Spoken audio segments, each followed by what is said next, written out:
engaging celebrity interviews, exciting updates from Christian filmmakers, movie reviews so you can choose your movies wisely, and so much more here on Faith on Film with Isaac Hernandez and Holly McClure.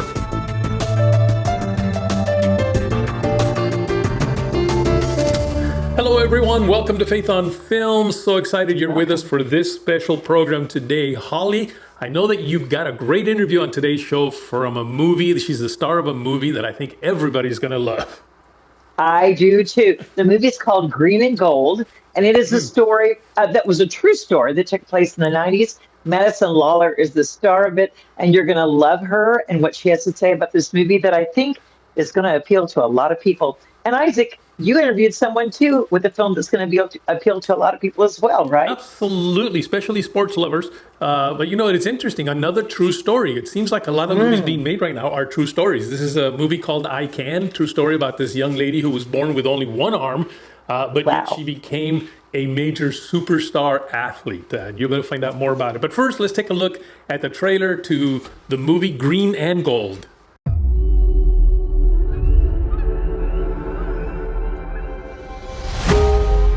For my Grandpa Buck, farming wasn't a job or even a way of life. It was a sacred act. Easy, easy, easy. For him, it wasn't the frozen tundra. It was the Garden of Eden. Does your granddad know where you're headed? He knows I'll be home later. I couldn't do farming anymore. I was on my way out for some bigger dreams. This ain't your land. Well, when you don't pay your loan, it becomes my land. What was that about? Where the hell you been? Talk to Goldie. Apparently she's got some musicians staying up at her cabin up on the big lake. I'm Jenny. Jenny, local musician. Gordy said you might be stopping by. How much do we owe the bank? You think I like tearing down the little guy, Buck? You think I like it? Well, your license plate says a-hole. I will make a little wager with you. The pack go all the way. I will give you another year, interest-free. And if they lose, you sign everything over to me. Take it. Oh, we ain't betting folks, Jenny. I want to take your tape and share it with my manager. Your granddaughter's, she's really talented. Yeah, I know that. You do anything to hurt her, and I will hunt you down, and I'll gut you like a 10-pointer.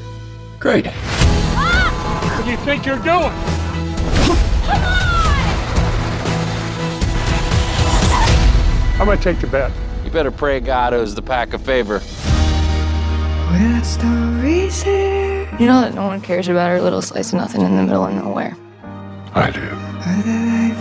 I want to hear you before you become rich and famous. No guarantee of that. You go chasing your hopes and your dreams, you forget who you are, and there is nothing worth the cost of losing everything that's wild and free.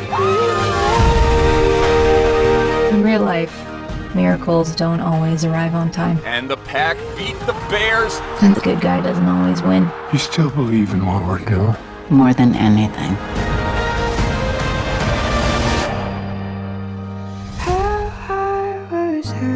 Go back. Oh, listen, first of all, love the movie and amazing performance. Had you ever done farm tours before? Not quite to that extent. I did grow up in South Dakota, so I grew up, and I have some family members who are farmers, actually. But I've never, had to plow anything and Milk a cow. First time milking a cow. Did you drink a lot of milk when you were making this movie? It kind of turned me off from milk. I was like, maybe I'll take a break. Powerful performances. Let's talk about your singing. Okay. Oh. Did you have to do your own? Did you have someone work with you? How did that go? Well, I wish I could take credit for it. No, we had an amazing vocalist who's the real performer. I sang to her music, and she's a much better singer than I am. I do sing. We have totally different voices. And I think Jenny just had to have a very, very top-notch singing voice in order for the story to make sense. So unfortunately, I can't take credit for the singing. Well, a lot of people, I thought you did. So that's great. That's how it really looked. And I'm like, what, did she have training for that? Or did she already come in with, because, a lot of actresses go ahead and do that, Yeah. So voice. Well, let's talk about the story too. And first of all, working with Craig T. Nelson, I love him. I mean, he's powerful. He's the best. He is the best.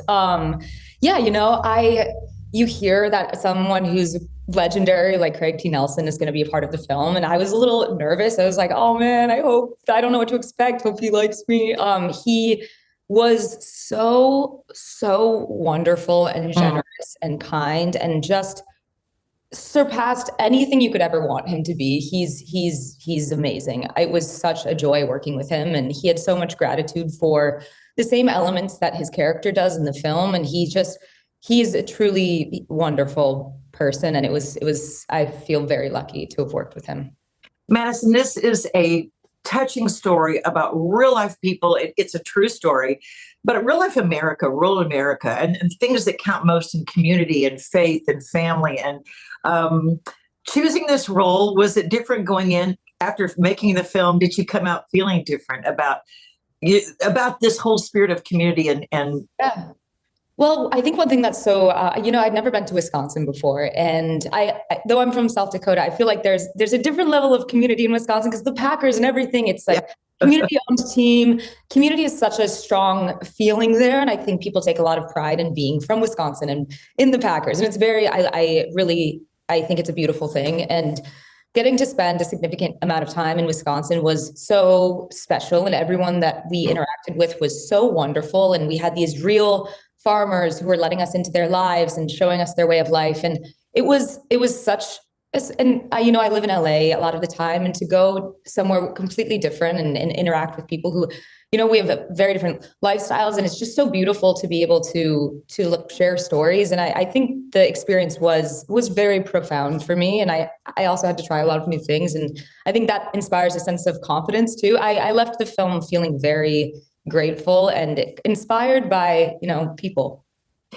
There are powerful scenes in this story, and it's for people that want to watch it. Yes, it's about football, but it's really not about football. It's about sport. You know what I mean? The Packers play a part in the story, and I won't give it away for those who maybe don't know history of the Packers, but still the story about the farm and the struggles they go through.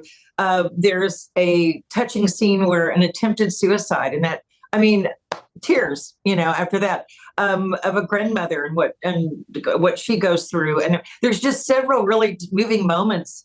And even for the character, for Jenny, because her hopes and dreams at the beginning of getting out of there. I think there was a line, nobody from the middle of nowhere. You said, well, it's somewhere to me. That was just like, there's several moments in this film where like, oh, teary-eyed. It was really touching, but it's a powerful story. Yeah, I think so too. And I think that it describes Jenny's arc kind of perfectly. She herself earlier in the movie says, no one cares about this place. And it's sort of alluding to the fact that she doesn't either. She wants out. And I think we see her learn to fall in love with it again. And I think that was a beautiful process to kind of discover through Jenny and through her character. But one thing I love about this story and the script, and before I signed on, is I think this movie has a lot for a lot of different people. There's something in it for everyone. And whether you're a football fan or whether you are a family person or just, I think there's such a heart in the film that can be felt throughout. And it has faith elements in it, but it's not like a Christianese movie. It really is just about the natural, that was part of their life. That was what you did. Go to church, you learn hymns, but it was a foundation. And I love how it talked about hope. And for a while there wasn't hope. And then it really deals with what I think people go through. Yeah. And, I think it's interesting. It's relatable throughout different periods of time, which is sort of why I think this film feels really nostalgic and timeless as well. Because I think the themes in it are just everyday themes that we deal with in life. And I think recognizing, struggle throughout every kind of person. I think it's really important, and to highlight these people who, might not feel very seen sometimes living on a small farm in Wisconsin, and giving voices to those kinds of stories, I think is really important. And Well, I think it's an important story for now. You live in LA. The people have gone through fires and have lost their homes and have lost everything. North Carolina, the people who've lost everything. There's so many areas we can name right now where people could probably really relate with this movie. 100%. Because in the character, of course, he's about to lose the farm and lose the important things in life. And it's that struggle of how do you keep or hold on to that. I just think it's, really a story for today. I absolutely agree. And I think it's interesting too. you know, the concept of losing everything and sort of losing a part of your identity too, and something that you've created and built, I think that is really relatable. And we have experienced, unfortunately, so many natural disasters in the last year even. And I think you're 100% spot on. I think a lot of people could use a little bit of hope. And unfortunately, those aspects of the story are relatable.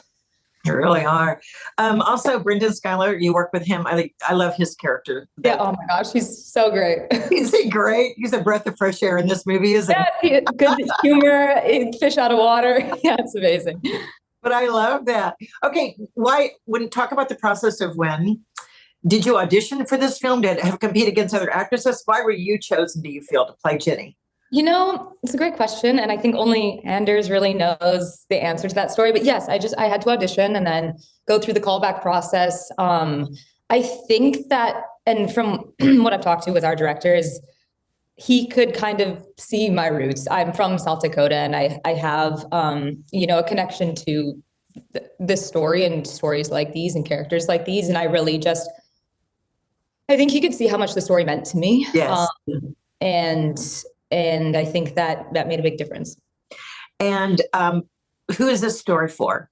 Is it, you know, the age group and like who demographics of people you think it'll appeal to? You know, I really think it's for Midwesterners. And I think it's for a lot of different generations. I think it resonates with people of my generation. I was born in the 90s. It takes place in the 90s. I think my parents' generation, I think my grandparents' generation. I think this film is for people who kind of have a love and connection to the Midwest, really. Like, I think that's the people who will really, really understand this film, which makes me happy. You know, I think your roots from being South Dakota do come through in the character and the way you relate to it. What is next from Madison? Do you know the project coming up, or what are you looking forward to? Yeah, I have a film coming out this fall that I can't talk about yet, but I also, no one can ever talk about anything. I know. It's like, gosh. Give us a hint. Give it so we can look for you again. It'll be in theaters in the fall. Okay. Yeah. And then I also write and produce. I have a group that we just finished our second feature. So we will be submitting that to festivals this year, and hopefully it'll be on screens soon. Well, I look forward to interviewing you again about your other projects. Thank you for sharing with us today. I loved it again. Thank you so much. Thank you so much. You know, Isaac, first of all, I love Craig T. Nelson in this role of the grandfather. And people are going to recognize him from years of making films and movies. But I loved how she had to say this was really important for him to do this story, that, you know, it really appealed to him, to this kind of a role. And it's a wonderful film. And it's that true story. It's not necessarily a happy ending for everyone, but it is, you know, that kind of story. Well, I mean, it's really touching, the end of it. We can't get away, but the end of it is it's so touching. I got tears in my eyes. I'm like, and a couple of parts. Like I said, the suicide scene, got tears in my eyes on that. There was a couple of things. So it's really, but it does have a happy ending. We'll have to make sure and go see that movie. When does it come out? And it's coming out, by the time people see it, it'll be out in February, end of January, 1st of February. Yeah. Excellent. Now, I do remember Craig T. Nelson, because actually one of my favorite things that he played in was Coach. Remember the series Coach? Yes, I do. He was so funny in that thing. So yeah, it'll be exciting to see him now in this movie. Like I said, a lot of people are going to look at him and go, "Oh, I know him. I remember him." You know, it'll warm their hearts. Absolutely. Yeah. Now, while you were doing that, I was interviewing Tyler Sansom, which is he's the director and I think the producer of this movie I Can, which again, it's a true story of a young lady who was born with just one arm. Just a wonderful story. She became a major college softball star, playing with one arm. I can't even play with two. Me neither. Can't imagine. So let's take a look at the trailer, and then we'll come into our interview with Tyler Sansom. I think I found the best play I've seen in a long time. Wait, is this the girl with one arm? We did not bring her into this world the right way. She didn't come out the right way. Let's call it what it was, an affair. You have an incredible gift from God. You think God is punishing you for what we did through our daughter's arm? People already look at me differently. Why didn't God stop that?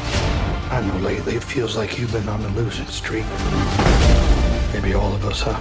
You can't keep living your life like God is punishing you. You carry so much burden on your shoulders that you clearly can't handle.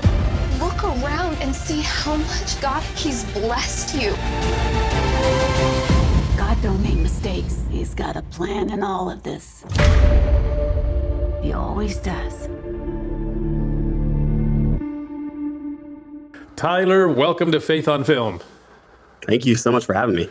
Oh, you bet. Actually, I had been wanting to have you when the movie I Can first came out, and somehow we were both busy, I believe, and then it kind of escaped my mind, and before you know it, I forgot all about it until recently when I was looking for movies to watch, and I came across I Can, and I remembered, and that's when I said, I got to get him on and talk about this film, because it's a great film.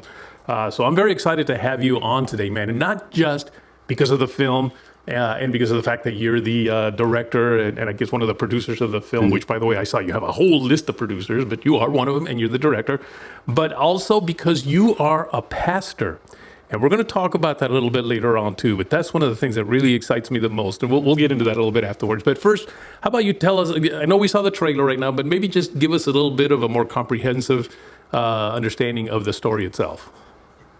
Yeah, the story is about a family called the Pavies.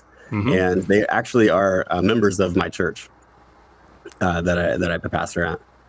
And they came together out of wedlock. So the mom and dad had an affair with one another about 25 years ago. And when they had the child out of wedlock, she came out with one arm.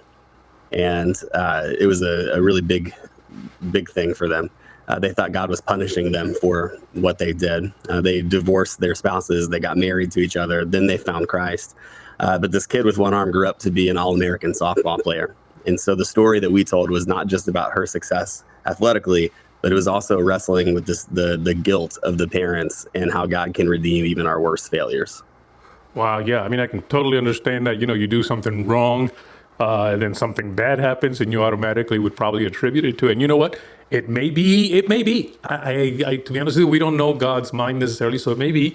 But even if it was, God can turn that around once He sees the repentance, and can turn it around for something wonderful. And obviously, this was wonderful because I think through through the fact that she became such a great softball player, that opened up the opportunity to, of course, have a wonderful testimony, which you then turned around and made it go further than just her telling her friends or people in her church, but being able to have it as a movie that'll reach, we're hoping millions of people. So you came across this story because you knew them, they were part of your church? Yeah, I was going to a youth conference. We were taking about a couple hundred high school kids to a youth conference in Michigan. And the person that I got paired with to ride with was actually the dad from I Can. This was about 10 years ago. And we were stuck in traffic on the way there with a bunch of kids in the back of a van. And I said, hey, tell me your story. And so he told me the whole story. And in my mind, I'm thinking, man, this will make a great movie. So I approached them about three separate times about making a film. They told me no each time.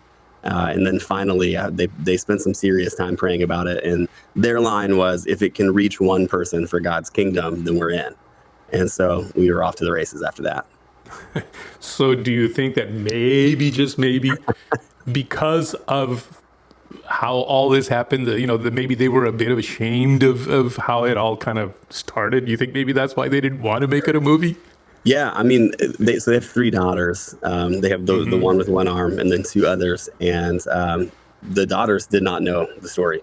So at that point, they didn't even know that Caitlin had been conceived out of an affair and all that stuff. So it not only required them to kind of suck up some shame and not allow that to control the movie being made, but they also had to sit down and tell their daughters this whole story of one of the worst sins that they had committed in their life. So you can imagine how hard that would be. And then to know that's going to be shown on a big screen.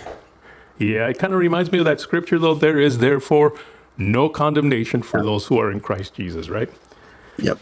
Now, something that just, as I mentioned in the beginning here, makes me very excited is the fact that you're not only a filmmaker, and I don't know which one came first, by the way, but you are also a pastor. And the reason that excites me, well, 2 things. One of them is I was also a pastor for 10 years. Now, that wasn't necessarily my calling. Some people may not understand that, but it wasn't my calling, but it was a journey that God, I believe, had to have me go through to handle what I'm doing now in the area of filmmaking. But it excites me to know that you went beyond just the four walls of the church and saw the importance, the value of how films can really impact our culture. How did that occur? First of all, which one was first? Which came first, the chicken or the egg? That's a tough one. I've wanted to make films since I was 5 years old, and that's what I wanted to do. So that's what I went to school for. But I left college at 19 to take a job as a worship leader at the church that I'm currently a pastor at. So I left school, came to Indiana, which is where I'm at now, and I was the worship pastor here for 3 years. Then I left here to go to a really large church, big mega church in Indianapolis, to be a worship leader. God really convicted me of, am I doing this because I want to worship him, or am I doing this because I love singing in front of 20,000 people or whatever at that stage? And so I stopped leading worship, came back to the church that I'm at now. So I've worked here twice. And when I came back, it was right on the cusp of online ministry becoming sort of popular. So this was about 2015. And people maybe were throwing up a cell phone in the back of a worship service to do Facebook Live, that kind of thing. But when I came back here, I asked our elders and our leadership team if it would be okay if I kind of went all in on online ministry. I think we can reach some people with narrative content, with testimonies, with social media, all that stuff. And I became a full-time online pastor for this church for about 7 years, which I never lost my desire to make films. So in 2017-ish, I got with a couple of my volunteers and said, hey, there's narrative content that is reaching people for the gospel. Why couldn't a church be part of making that? And at that point, Sherwood was pretty much the only example we had to follow. Right. And that was kind of pre-social media age. So we made our first film. It was terrible. I won't even tell you the name of it. I never want anybody to see it. But it did, it sparked an interest, and it showed us that there's some merit to this idea. So then we made A Father's Fight, and then I Can, and then now we're making a new film. And each of them has been very specific niche audiences that we're trying to reach. So A Father's Fight was prisoners. I Can was the softball and the disabled community. This next one's autism community. And we usually pair that with some form of ministry that goes along with it. Well, and I didn't know this about you, but we seem to have a rather parallel life here, because I had started in television. That's since I was like 21, I was a young man, and I started in Christian television, but it was television. That was my career.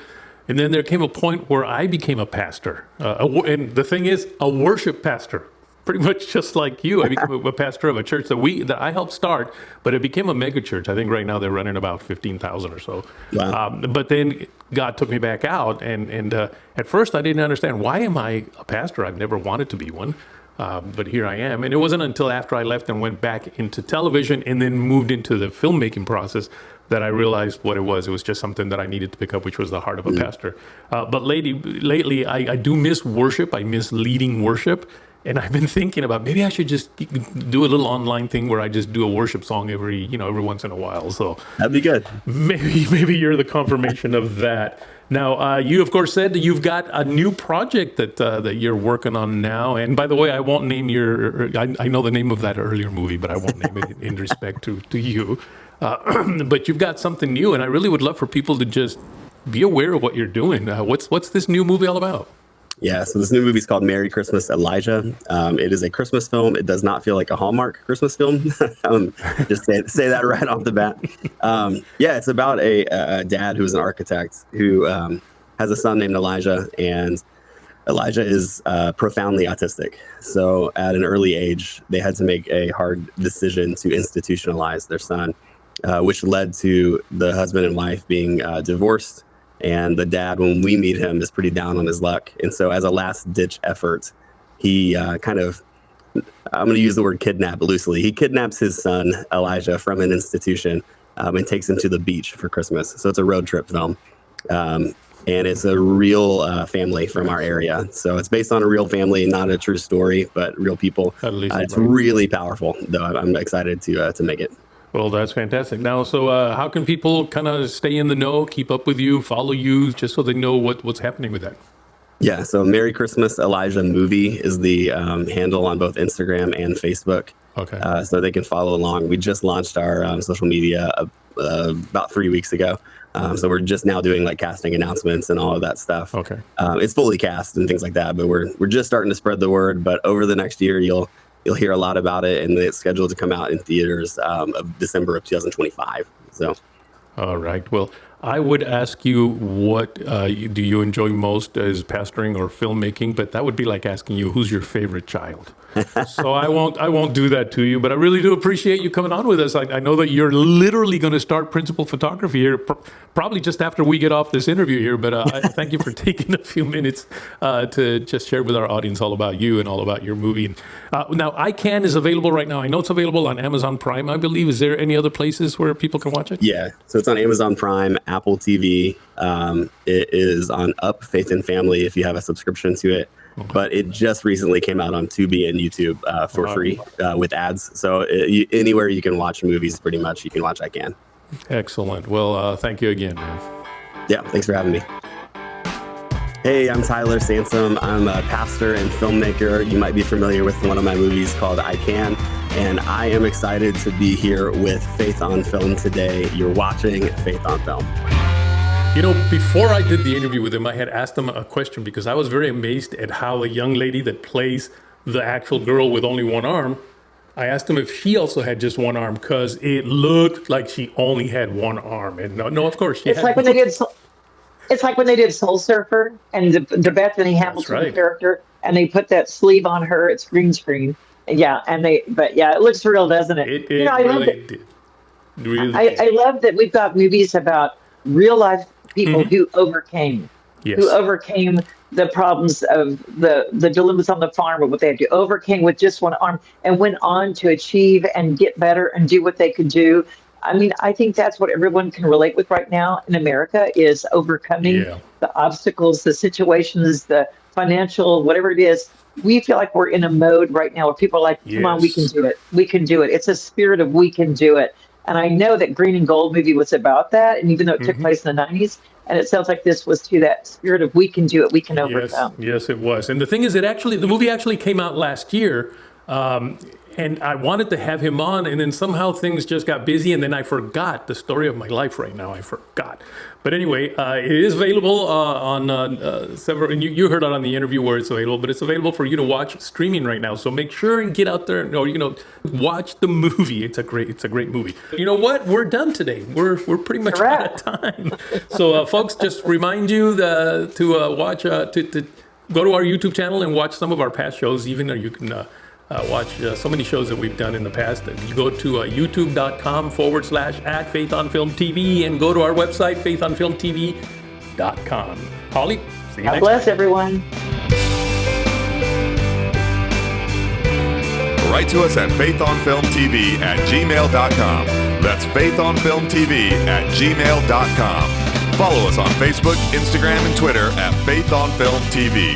Also, go to our YouTube channel, Faith on Film TV, and hit the subscribe button and the bell for notifications on our latest Faith on Film shows.